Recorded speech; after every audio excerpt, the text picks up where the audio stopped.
Hello मोर भाइटी बन्धुসকল Agro Boy অন্য এটা ভিডিঅ'লৈ আপোনালোকক আকৌ স্বাগতম জনাইছো। আজি আপোনালোকৰ লগত শেয়াৰ কৰিম আসাম এগ্ৰিকালচাৰ ইউনিভাৰ্চিটিৰ CET বা কমন এন্ট্ৰেন্স টেষ্টৰ ভেটেনাৰী এগ্ৰিকালচাৰ ফিশাৰী সায়েন্স সেৰিকালচাৰ হৰ্টিকালচাৰ আৰু কমিউনিটি সায়েন্সৰ কাৰণে কোনখন বুকস পঢ়িব লাগিব আৰু কোৱেশ্চন সলভৰ কাৰণে কোনখন বুকস পঢ়িব লাগিব কি পঢ়িব লাগিব আমি কেনেকৈ প্ৰিপেয়াৰ কৰিছিলো আৰু আপোনালোকে কেনেকৈ প্ৰিপেয়াৰ কৰিব আৰু মোস্ট ইম্পৰ্টেন্ট চেপ্টাৰ কি হয় সকলো ডিটেইলছত ডিসকাস কৰিম। সো আপুনি যদি CET এক্সাম দিম বুলি ভাবি আছে তেতিয়াহলে ভিডিঅ'টো স্কিপ নকৰাকৈ হেকলৈকে চাই থাকিব আৰু আপুনি যদি প্ৰথমবাৰৰ কাৰণে চেনেলটো ভিজিট কৰিছে তেতিয়াহলে CET এক্সামৰ লেটেষ্ট ইনফৰমেশন পাবলৈ চেনেলটো সাবস্ক্ৰাইব কৰিব। সো বলক ভিডিঅ'টো আৰম্ভ কৰো। প্ৰথমতে কমন এন্ট্ৰেন্স টেষ্টৰ বিষয়ে অলপ জানিলো। কমন এন্ট্ৰেন্স টেষ্টৰ প্যাটাৰ্ন কেনেকুৱা। সো কমন এন্ট্ৰেন্স টেষ্টত টোটাল কোৱেশ্চন আহিব 200 আৰু টোটাল মাৰ্কস থাকিব 200। সো এটা কোৱেশ্চনত এটা 1 মাৰ্কে থাকিব আৰু কোৱেশ্চন টাইপ হ'ব MCQ মাল্টিপল চয়েস কোৱেশ্চন, চাৰিটাকৈ অপচন থাকিব। তাৰ পিছত নেগেটিভ মাৰ্কস আছে 0.25 মাৰ্কস। সো আপোনাৰ এটা কোৱেশ্চন ভুল হলে 0.25 মাৰ্কস কাটা যাব আৰু এক্সামৰ টাইম হল 2 আৱাৰ্স। এতিয়া আইছো মাৰ্কস ডিস্ট্ৰিবিউশনত। সো বোটানিত থাকিব 50 মাৰ্কস, জুলজিত 50 মাৰ্কস, সো বায়োলজিত থাকিব টোটাল 100 মাৰ্কস, তাৰ পিছত ফিজিক্সত থাকিব 50 মাৰ্কস আৰু কেমিস্ট্ৰিত থাকিব 50 মাৰ্কস। So total 200 marks. এতিয়া আইছো বায়োলজিৰ কাৰণে কি বুকস পঢ়িব লাগিব আৰু আমি কি বুকস পঢ়িছিলো। সো বায়োলজিৰ কাৰণে ক্লাস 11ৰ NCERT আৰু ক্লাস 12ৰ NCERT পঢ়িব লাগিব। এক্সামত ম্যাক্সিমাম কোৱেশ্চন NCERT পৰা আহে 95 plus question out of 100 NCERT পৰা থাকিব। আপোনাৰ সো চিন্তা কৰিব নালাগে, NCERT খন ভালদৰে পঢ়িলে হৈ যাব, আপুনি 90 প্লাস মাৰ্কস এনে পাই যাব। মই আপোনালোকক কম কোনবিলাক চেপ্টাৰ ইম্পৰ্টেন্ট বা কোনবিলাক চেপ্টাৰৰ পৰা বেছি কোৱেশ্চন আহে, কিন্তু আপোনালোকে গোটেইকেইটা চেপ্টাৰ পঢ়িব লাগিব কাৰণ বায়োলজিৰ পৰা 100 মাৰ্কস থাকিব। সো বায়োলজিৰ NCERT খন ভালকৈ পঢ়িবই লাগিব। আৰু আপোনালোকে বায়োলজিৰ কোৱেশ্চন প্ৰেক্টিস কৰাৰ কাৰণে কেনেকুৱা ধৰণৰ কোৱেশ্চন আহে, কেনেকুৱা টাইপছৰ কোৱেশ্চন আহে, কোৱেশ্চন প্ৰেক্টিস কৰা বহুত ইম্পৰ্টেন্ট। আপুনি যদি কোৱেশ্চন প্ৰেক্টিস নকৰে তেতিয়াহলে আপুনি এক্সামত কম মাৰ্কস পাব, কাৰণ এই কোৱেশ্চন প্ৰেক্টিস কৰা বহুত ইম্পৰ্টেন্ট। আপোনাৰ এক্সামত বহুত হেল্প কৰিব। আপোনাৰ ডাইৰেক্ট কমন আহিব কোনটো কোৱেশ্চন কেনেকুৱা। সো বায়োলজি NCERT ফিংগাৰ টিপছখন আপুনি পঢ়িব পাৰে কাৰণ NCERT ফিংগাৰ টিপছত 100 প্লাস কোৱেশ্চন থাকে এটা চেপ্টাৰৰ পৰা। ফিংগাৰ টিপছত যিমান কোৱেশ্চন আছে এটা চেপ্টাৰৰ 100 প্লাস কোৱেশ্চন আছে। সো গোটেইকেইটা NCERT বেসড হয়, মাল্টিপল চয়েস কোৱেশ্চন হয় গোটেইকেইটা। সো এইখন হাইলি ৰিকমেন্ডেড, আপোনালোকে পঢ়িব পাৰে। সো আপোনালোকে টাইম টেবল বনাই লওক ৰেগুলাৰ, যাতে এটা চেপ্টাৰৰ পৰা 100 প্লাস কোৱেশ্চন সলভ কৰিব পাৰে আৰু ৰেগুলাৰ এটা চেপ্টাৰ পঢ়িব পাৰে যাতে বা ৰিভিজন কৰিব পাৰে যাতে।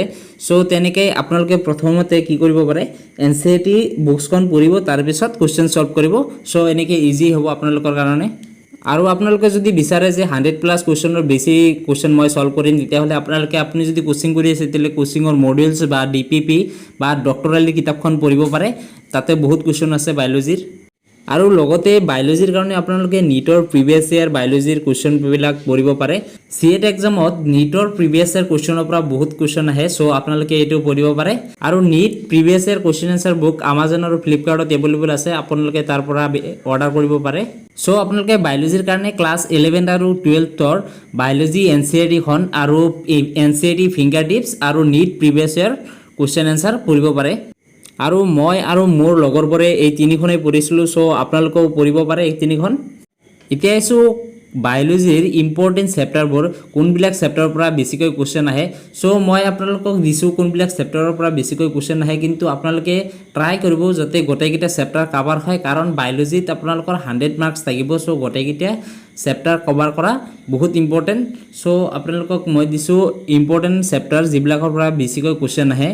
প্ৰথমতে আছে বায়োলজিক্যাল ক্লাসিফিকেশন। মই লিভিং ওয়েলটো দিয়া নাই কাৰণ লিভিং ওয়েলটোৰ পৰা বেছিকৈ কোৱেশ্চন নাহে, আৰু কোৱেশ্চন আহে এটা দুটা কোৱেশ্চন আহিব পাৰে আপোনালোকৰ, যেনে সাইন্টিফিক নেম আৰু পথৰ নেম বা এই কি আছে সাইন্টিষ্টৰ নেম এইবিলাক আছে। আপোনালোকে বায়োলজিক্যাল ক্লাসিফিকেশনটো ভালকৈ চাব কাৰণ তাৰ পৰা বহুত কোৱেশ্চন অহাৰ সম্ভাৱনা থাকে আৰু আহিছেও আগতে লাষ্ট 2 ইয়াৰ্ছত বহুত কোৱেশ্চন আহিছে বায়োলজিক্যাল ক্লাসিফিকেশনৰ পৰা। সো এইটো ভালকৈ চাব। আৰু তাৰ পিছত আছে প্ল্যান্ট কিংডম, তাৰ পিছত এনিমেল কিংডম, তাৰ পিছত morphology and anatomy of flowering plants, তাৰ পিছত আছে cell the unit of life, cell cycle and cell division. So cell cycle, cell division, cell the unit of life এইকেইটা ভালকৈ চাব, এইকেইটাৰ পৰা বহুত কোৱেশ্চন আহে। তাৰ পিছত আছে বায়োমলিকুলছ, তাৰ পিছত আছে 8 নম্বৰত প্লেন্ট ফিজিঅলজি। সো প্লেন্ট ফিজিঅলজিৰ টোটেল 5টা চেপ্টাৰ আছে, আপোনালোকে 5টাই ভালকৈ পঢ়িব। মই আপোনালোকক টোটেল 5টা চেপ্টাৰত একেলগে এদিন টোটেল 200 কুৱেশ্যন মান আপোনালোকক দিম কেনেকৈ সলভ কৰিব সো ইম্পৰ্টেন্ট 200 কুৱেশ্যন মই আপোনালোকক দি দিম প্ল্যান্ট ফিজিওলজিৰ আৰু মই অলৰেডি প্ল্যান্ট কিংডম আৰু বায়োলজিক্যাল ক্লাসিফিকেশনৰ কুৱেশ্যন আৰু এনসাৰ আপলোড কৰিছো আপোনালোকে চাব পাৰিব যদি চোৱা নাই এতিয়ালৈকে তাৰ পিছত আছে digestion and absorption so human ফিজিওলজিৰ পৰা তিনটা chapter important digestion and absorption তাৰ পিছত breathing and exchange of gases তাৰ পিছত আছে body fluids and circulation so এইকেইটা চেপ্টাৰ আছিল ক্লাছ 11th বায়োলজিৰ ইম্পৰ্টেন্ট চেপ্টাৰ কিন্তু আপোনালোকে ট্ৰাই কৰিব যাতে গোটেইকেইটা চেপ্টাৰ কভাৰ কৰে তাৰ পিছত ক্লাছ 12 বায়োলজিৰ ইম্পৰ্টেন্ট চেপ্টাৰ কেইটা হৈছে যিবিলাকৰ পৰা বেছিকৈ কোৱেশ্চন আহে প্ৰথমতে আছে সেক্সুৱেল ৰিপ্ৰডাকশ্যন ইন ফ্লোৰিং প্লান্টছ তাৰ পিছত human reproduction genetics and evolution তাৰ পিছত জেনেটিক্সটো ভালকৈ চাব আপোনালোকে জেনেটিক্সৰ পৰা কোৱেশ্চন আহে ভালকৈ সো তাৰ পিছত আছে human health and disease so ডিজিজবিলাক আহিব পাৰে তাৰ পিছত বায়োটেকনলজিখন ভালকৈ চাব তাৰ পিছত ইকোলজিৰ পৰা ভালে কোৱেশ্চন আহে সো ইকোলজিৰ 4টা চেপ্টাৰ আছে সো গোটেইকেইটা চাব তাৰ পিছত আছে strategies for enhancement of food production so এইকেইটা ক্লাছ 12 ফৰ মোস্ট ইম্পৰ্টেন্ট বায়োলজিৰ চেপ্টাৰ এইকেইটা আপোনালোকে ভালকৈ চাব আৰু বহুত ষ্টুডেন্টছে মোক কমেন্টছ কৰি আৰু ইনষ্টাত সুধি থাকে যে সিলেবাস ৰিডিউস হৈছে নেকি কাৰণ হিয়তে বেলেগ ইউটিউব চেনেলত পাইছে যে সিলেবাস ৰিডিউস হৈছে বুলি কিছুমানে তো মোক ইনষ্টাত ফটো দিছে সিলেবাস ৰিডিউস হোৱা কিন্তু এনেকুৱা ধৰণৰ কোনো ৰিডিউস হোৱা নাই অফিচিয়ালি কোনো ইনফৰমেশন আহা নাই সিলেবাস ৰিডিউস হোৱা এৰ পৰা সো আপোনালোকে গোটেইকেইটা চেপ্টাৰে পঢ়িব আৰু যদি সিলেবাস ৰিডিউস হয় তেতিয়াহলে মই আপোনালোকক লগে লগে জনাম চিন্তা কৰিব নালাগে এতিয়া আইছো কেমিষ্ট্ৰিৰ কাৰণে আপোনালোকে কেমিষ্ট্ৰিৰ ক্লাছ 11th আৰু 12ৰ এনসিইআৰটি খন পঢ়িব পাৰে আৰু যদি আপুনি কোচিং কৰিছে তেতিয়াহলে আপোনাৰ কোচিংৰ নোটছ বিলাক পঢ়িব পাৰে আৰু আপুনি যদি ফ্ৰেছাৰ হয় তেতিয়াহলে আপোনাৰ হায়াৰ সেকেন্ডাৰী কেমিষ্ট্ৰিৰ নোটছ বিলাক পঢ়িব পাৰে আৰু কোৱেশ্চন সলভৰ কাৰণে আপোনালোকে সেম বায়োলজি নিচিনাকৈ এনসিইআৰটি ফিংগাৰ টিপছ খন পঢ়িব পাৰে কেমিষ্ট্ৰি ফিংগাৰ টিপছ খন আপোনালোকে পঢ়িব পাৰে আৰু মেইনলি ফোকাস কৰিব থিওৰিটিক্যাল কোৱেশ্চন বিলাকত আৰু লগতে আপোনালোকে নীট কেমিষ্ট্ৰিৰ প্ৰিভিয়াস ইয়াৰ কোৱেশ্চন আনসাৰৰ বুকখন পঢ়িব পাৰে এটিও ভালে আছে বহুত কোৱেশ্চন কমন আহিব আপোনাৰ এক্সামত আৰু নিউমেৰিকেলছ কোৱেশ্চন বিলাক আপোনালোকে ফিজিক্স ওলা ইউটিউব চেনেলৰ পৰা পঢ়িব পাৰে ময়ো পঢ়িছিলো ফিজিক্স ওলা ইউটিউব চেনেলৰ পৰা সো আপোনালোকে পঢ়িব পাৰে এতিয়া আইছো কেমিষ্ট্ৰিৰ ইম্পৰ্টেন্ট চেপ্টাৰ বিলাক যিবিলাকৰ পৰা বেছিকৈ কোৱেশ্চন আহে so some basic concept of chemistry তাৰ পিছত আছে structure of atom chemical bonding and molecular structure তাৰ পিছত equilibrium redox reaction s block elements GOC hydrogen environmental chemistry so এইকেইটা চেপ্টাৰ আপোনালোকে ভালকৈ চাব লগতে বাকি চেপ্টাৰবোৰ চাব কিন্তু এইকেইটা চেপ্টাৰ অলপ বেছিকৈ চাব কাৰণ এইকেইটা চেপ্টাৰ পৰা বেছিকৈ কোৱেশ্চন আহে সো এইকেইটা চেপ্টাৰ বেছিকৈ চাব আপোনালোকে নেক্সট ক্লাছ 12 কেমিষ্ট্ৰিৰ ইম্পৰ্টেন্ট চেপ্টাৰবোৰ হৈছে সলিউশনস ইলেক্ট্ৰোকেমিষ্ট্ৰি তাৰ পিছত chemical kinetics surface chemistry p and d block elements haloalkanes and haloarenes alcohol phenol and ether amines polymer biomolecules chemistry in everyday life so এইকেইটা চেপ্টাৰ ভালকৈ চাব এইকেইটা চেপ্টাৰৰ পৰা বেছিকৈ কোৱেশ্চন আহে নেক্সট আইছো ফিজিক্সৰ কাৰণে কি বুকস পঢ়িব লাগিব কোনখন কিতাপ পঢ়িব লাগিব সো ফিজিক্সৰ কাৰণে মই আপোনালোকক এনসিইআৰটি ৰিকমেন্ড নকৰো কাৰণ এনসিইআৰটি কোনেও নপঢ়ে কাৰণ ফিজিক্সৰ এনসিইআৰটি খন বহুত টাফ হয় আপোনালোকে ফিজিক্সৰ কাৰণে কনসেপ্ট অফ ফিজিক্স এচি বৰ্মাৰ টু পঢ়িব পাৰে এটো বহুত ভাল আছে মই পঢ়িছিলো আৰু বহুত ষ্টুডেন্টছে এখন কিতাপে ফলো কৰে সো আপোনালোকেও ফলো কৰিব পাৰে কনসেপ্ট অফ ফিজিক্স এচি বৰ্মাৰ আৰু আপোনালোকে ফিজিক্সৰ এনসিইআৰটি ফিংগাৰ টিপছ খন পঢ়িব পাৰে আপোনালোকে ফিজিক্সৰ এনসিইআৰটি বুকস খন পঢ়িব নালাগে আপোনালোকে এনসিইআৰটি বেসড কোৱেশ্চন বিলাক সলভ কৰক কাৰণ এক্সামত এনসিইআৰটি বেসড কোৱেশ্চন আহে সো এনসিইআৰটি বেসড কোৱেশ্চন ফিংগাৰ টিপছত আছে ভালকৈ আছে আপোনালোকে চাব পাৰিব আৰু আপোনাৰ যদি ফিজিক্স বহুত উইক হয় তেতিয়াহলে আপুনি মেইনলি থিওৰিটিক্যাল কোৱেশ্চন বিলাকত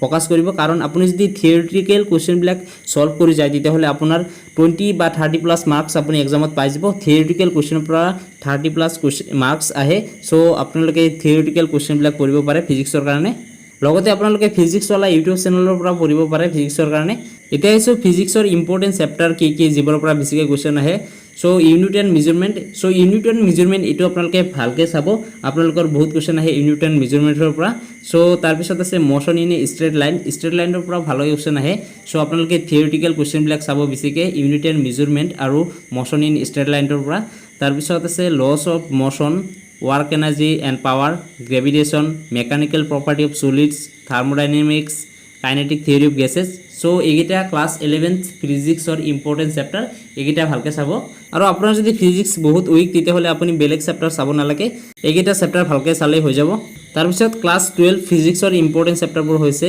electric charges and fields electrostatic potential and capacitance তাৰপিছত current electricity, moving charge and magnetism, alternating currents, ray optics and wave optics, dual nature and radiation and matter, dual nature of radiation and matter, তাৰপিছত atom and nuclei. So' এইকেইটা chapter আপোনালোকে ভালকৈ চাব, atom and নিউক্লিয়াইটো ভালকৈ চাব, এইটোৰ পৰা বেছিকৈ কুৱেশ্যন আহে। তাৰপিছত অপটিক্সৰ পৰা ভালে কুৱেশ্যন আহে, কাৰেণ্ট ইলেক্ট্ৰিচিটি আৰু এল্টাৰনেটিং কাৰেণ্টছৰ পৰা ভালে কুৱেশ্যন আহে। চ' এইকেইটা চেপ্টাৰ আপোনালোকে ভালকৈ চালেই হৈ যাব ফিজিক্সত। চ' গোটেইকেইটা চেপ্টাৰ কভাৰ কৰা ট্ৰাই কৰিব যদি আপোনাৰ ফিজিক্স ষ্ট্ৰং আছে তেতিয়াহ'লে, আৰু যদি ফিজিক্স উইক হয় তেতিয়াহ'লে এইকেইটা চেপ্টাৰ চালেই হৈ যাব। CET এক্সামত নিটতকৈ ইজি কুৱেশ্যন আহে ফিজিক্স, কেমেষ্ট্ৰি আৰু বায়'লজিৰ। চ' ফিজিক্স কেমেষ্ট্ৰিতকৈ বহুত ইজি কুৱেশ্যন আহে নিটৰ লগত কম্পেয়াৰ কৰিলে। চ' আপোনালোকে যদি অলপ ভালকৈ পঢ়ে তেতিয়াহ'লে চিট পাই যাব, ইমান চিন্তা কৰিব নালাগে, ভালকৈ পঢ়ি থাকক। চ' আজিৰ ভিডিঅ'টো ইমানখিনি আছিল, ভিডিঅ'টো শেষলৈকে চোৱাৰ বাবে ধন্যবাদ জনাইছোঁ। আৰু ভিডিঅ'টো চাই যদি আপোনাৰ ভাল লাগিছে তেতিয়াহ'লে লাইক, কমেণ্ট আৰু ছাবস্ক্ৰাইব কৰক, আৰু আপোনাৰ ফ্ৰেণ্ডছবোৰৰ লগত শ্বেয়াৰ কৰক। চ' থেংক ইউ, আশা কৰোঁ নেক্সট ভিডিঅ'ত আকৌ লগ পাম।